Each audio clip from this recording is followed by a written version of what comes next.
მოგესალმებით, პატარა შესავალს გავაკეთებ. 2 დღის წინ იყო ბერას კონცერტი რესპუბლიკის მოედანზე და მინდა გითხრათ, რომ გარდა იმისა, რომ არაჩვეულებრივი შოუ ჩაატარა მან, ძალიან დიდი ემოცია გამოიწვია მისმა ერთ-ერთმა ესეთმა განცხადებამ, რომ შეყვარებული არ ვარო, მარტო ვარო, თუმცა შეიძლება თქვენ შორის ახლა რომელიმე ჩემი რჩეულიც კი იყოსო და რაღაც საოცარი აჟიოტაჟი მოყვა ამ ყველაფერს ემოცია.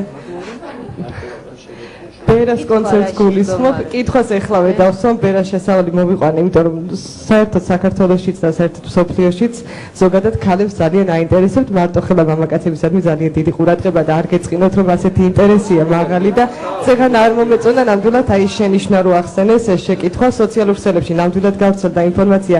ძალიან ლამაზად მინდა ეს შეკითხვა დავასრულო და გავაგრძელო და მინდა კითხოთ, როდის ეყოლება საქართველოს პირველი ლედი?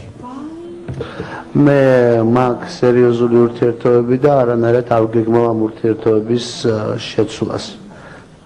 მაქვს ესეთ სერიოზული ურთიერთობები და იმ სერიოზულ ურთიერთობებში ვარ და ასე ვთქვათ არ ვგეგმავ რომ რაღაცა სხვა მიმართულებით წავიდე. შეცვლას არ გეგმავს და ძალიან დაგუნებია. იცოდე ყველაფერი ექსკლუზიურად. ზონა